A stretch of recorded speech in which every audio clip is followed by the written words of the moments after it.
Hello বন্ধুরা, তো তোমরা সবাই কেমন আছো? আশা করি তোমরা সবাই ভালো আছো। আর আজকে সকাল থেকে ভিডিওটা শুরু করা হয়নি। সকাল থেকে অনেক সমস্যা, ফোনটা একটু খারাপ হয়ে গেছিলো, কাজ হচ্ছিল না। তারপরে আরও একটু সমস্যা ছিল, মোবাইলের একটু সমস্যা ছিল, তো এই কারণে সকাল থেকে এগুলোই হচ্ছে। আর ওরা আজকে স্কুলও যায়নি, সকাল থেকে এই ফোনটা নিয়ে ব্যস্ত আছি। কিছুতেই কোনো মতেই কোনো কাজ হচ্ছিল না। তো যাই হোক, আমি ভাতটা রান্না করে অনেকক্ষণ আগে রেখে দিয়েছি। তো আমি ভাবলাম স্কুলে যাবে, কিন্তু এই সমস্যার জন্য তো স্কুলে যেতেই পারলো না। আর আমিও টিউশনে যেতে পারলাম না। সকাল থেকে আমরা কিছু খাইও নি এই পর্যন্ত, 11টা বেজে গেল, কিছুই খাইনি। আমি ভাতটা শুধু রান্না করে রেখে দিয়েছিলাম। খুব টেনশনে একটু ছিলাম, খুব খারাপ লাগছিল। তো এই জন্যই কিছুই হয়নি। তো এখন আমি রিয়া তরকারিটা রান্না করছে আর আমি বসেই আছি।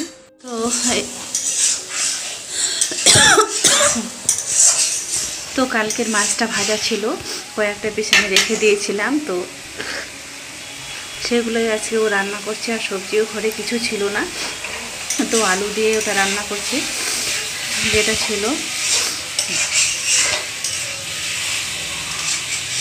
তো আলুটা এখন কষিয়ে নিচ্ছি।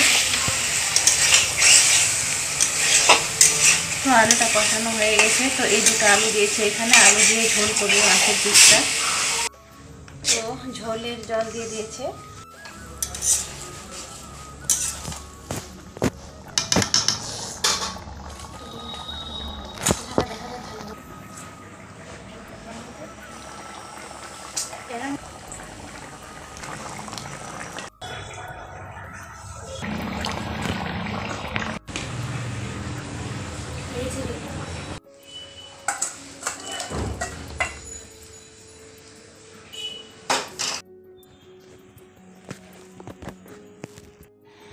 তো বন্ধুরা, আর এই মাত্র আমি স্নান করে এলাম। আর রান্না তো আমি বলে দিয়েছিলাম যে রান্না আজকে রিয়া করছে। তো আজকে আমি কিছুই করিনি, ফোনটা নিয়ে একটা গন্ডগোল হয়ে গেলো। তো খুব মনটা খারাপ লাগছে সকাল থেকে। যারা ইউটিউবে করছে তোমরা তারাই বুঝতে পারছো যে যেখানে একটা চ্যানেলে কাজ করছে সেখানে যদি একটু সামান্য কিছু হয় তো কেমন লাগে, খাওয়া দাওয়া, চোখের ঘুম মরে যায়। তো সেই জন্য আমি কিছুই করিনি। আজকে রিয়ায় সব কিছু রান্নাবান্না ওই করেছে। আর আমি এইমাত্র স্নান করে এলাম, চুলটা মুছছি আর তোমাদের সঙ্গে কথা বলছি। তো বন্ধুরা, আজকে রিয়া রান্না করেছে। তো কেমন হয়েছে তরকারিটা, মাছের ঝোলটা তোমরা অবশ্যই কমেন্ট করে জানাবে। তো আজকে এটা ওর হাতে রান্না, আমি কিছুই করিনি সকাল থেকে। এই ফোনটার জন্য বললাম তোমাদেরকে, ফোন খারাপ হয়ে যাওয়ার কারণে কিছুই করিনি। তো রান্নাবান্না সব কিছু ওই করেছে। তো কেমন হয়েছে দেখি রান্নাটা।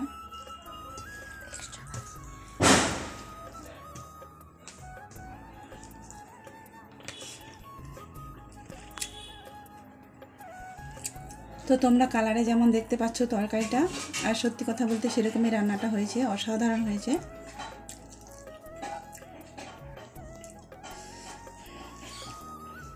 তো এখন আমরা খাবো। তো বন্ধুরা, তো তোমাদেরকে বলেছিলাম যে আমার মেয়েরা পিৎজা খেতে চেয়েছে স্যারের কাছে। আমার ছোটো মেয়েটা বলেছিল একদিন, তো আজকে পিৎজার অর্ডার দিয়ে দিয়েছে। তো পিৎজাটা আমাদের এখন চলে আসছে। আর স্যার আর ছোটো মেয়ে, দুই মেয়ে এরা দাঁড়িয়ে আছে। এরা খুব কী বলবো, কোনো দিনও যে পিৎজা খায়নি, তো খুব এক্সাইটেড। তো এরা চলে এসছে দিতে আমাদের ডেলিভারিটা। তো এরা দাঁড়িয়ে আছে, তো এখন নেবে। তো আমি যাইনি, এরাই দিয়েছে রাস্তায়। চলে এলো, তো এখন কাটা হবে। তো যেহেতু এরা কোনোদিনও খায়নি, তো পিৎজাটা দেখা করে খুবই দুজনে উত্তেজিত। তো কে কাটে দেখা যাক। তো এখন রিয়া এখন খুলছে। তো এই যে আমাদের পিৎজা, কোনোদিনও খায়নি, তো দেখিও নি, আজকে প্রথম দেখলাম।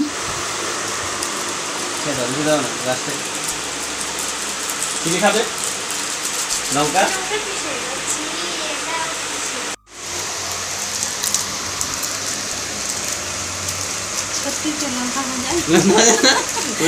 লঙ্কা ভাজাটা প্যাকেট করে দিল।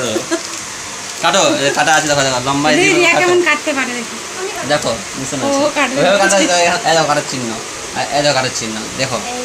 করছে হ্যাঁ বুঝতেই পারছি না happy birthday to car birthday? Razia না?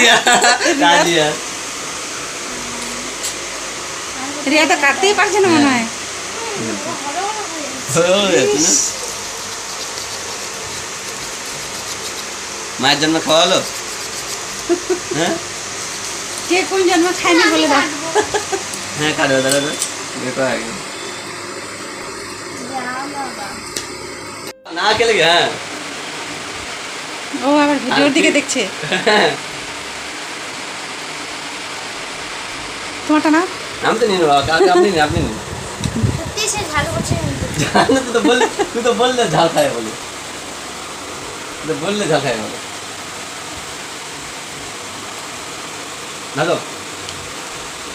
কাটা একটা সবজি খেতে ভালো লাগছে? হ্যাঁ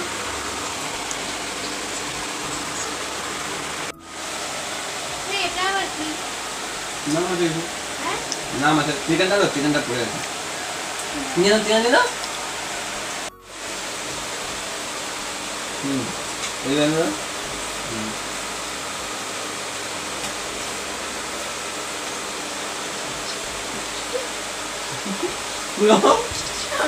সবই পড়ে আছে হাতে চলে যাচ্ছে। বন্ধুরা, তো আমাদের পিৎজা খাওয়া তো শেষ। তো একটা কথা বলছি যে এই যে পিৎজা, এটা আমি কখনোই কিনে এনে খাওয়াতে পারবো না। তো আমার মেয়েকে যে পড়ায়, তো ও মানে ছোটো মেয়েটা একদিন বলেছিল, স্যার আমরা কোনোদিনও পিৎজা খাইনি।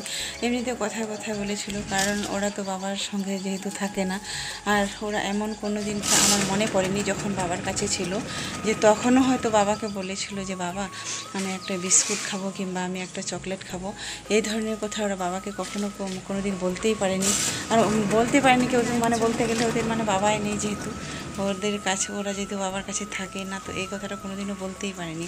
তো তারপরে স্যারকে একদিন যখন বললো যে স্যার আমরা পিৎজা খাইনি, যখন মানে ওরা যখন বলেছিল, তো ওর মানে যে ও একবারে শুনলেই হয়, যখন ও শুনতে পারে যে স্যার আমি এটা খাইনি, তো মানে ওর বাবা না থাকলে কি হবে, আর তো ওর বাবা কাছে না থাকলে কি হবে, মানে ওদের ছোট ছোট মানে আশাগুলো পূর্ণ করতে মানে চেষ্টা করি, কিন্তু যতটুকু সামর্থ্য পারি, আর যেটা পারি না সেটা করি না। কারণ একটা পিৎজা কিনতে গেলে সেখানে 250 থেকে 300 টাকা, 300 থেকে 350 টাকা দাম আছে, সেটা আমি কখনোই কিনতে পারবো না।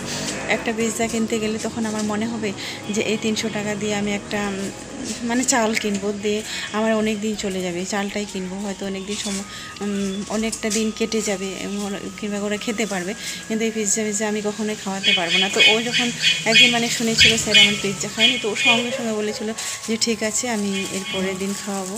তো এই কথাটাই বলেছিল, এরপরে খাওয়াবো বলতে, তারপর কালকে ও বলে দিয়েছিল যে রবিবারে খাওয়াবো, তারপরে মঙ্গলবারে খাওয়াবো। তখন যখন মঙ্গলবার হয়ে গেল, তো পড়াতে এসে মানে দেখছি অর্ডার দিয়ে দিল। তো ও অর্ডার যখন দিয়ে দিল, তখন সবাই মিলে খেলাম। আমিও সত্যি কথা বলতে আমিও কখনো কোনোদিন পিৎজা খাইনি, তো প্রথম ওই খাওয়ালো, ওর হাতে খেলাম। তো কি বলবো যে ওর মানে বাবা না থাকলে কি হবে, তো মানে কি বলবো যে আমি যেটা পারি না, আর ও খুব মানে যেহেতু পড়ায় নিজের মতো করে যখন পড়ায়, আর সব কিছু জিনিসকে নিজের মতো করে মানে সেটা না যে ও আমার দুঃখটাকে বোঝে, মানে অনুভব করতে পারে যে একটা মানে দুটো বাচ্চার বাবা কাছে না থাকলে তাদের ফিলগুলো কেমন হয়, তাদের অনুভূতিগুলো কেমন হয়, আর যাদের কাছে বাবা আছে তো তারা মানে কেমন অনুভূতি পূরণ করে, তাদের চাওয়া পাওয়াটাকে কেমনভাবে পূর্ণ হয়, কেমনভাবে তাদের জীবনটা কাটে। আর তাদের থেকে এরা দুজন একেবারেই আলাদা। তোমরা তো শুরু থেকে শেষ পর্যন্ত যে ভিডিওগুলো আমার দেখছো সেটা তো তোমরা বুঝতেই পারছো। তো পিৎজাটা এই কারণে কালকে আমাদের খাওয়া হয়েছিল, ওদের স্যার খাওয়িয়েছিল পিৎজাটা। তো আজকের মতো এখান থেকে শেষ করছি। সবাই ভালো থাকবেন, সুস্থ থাকবেন।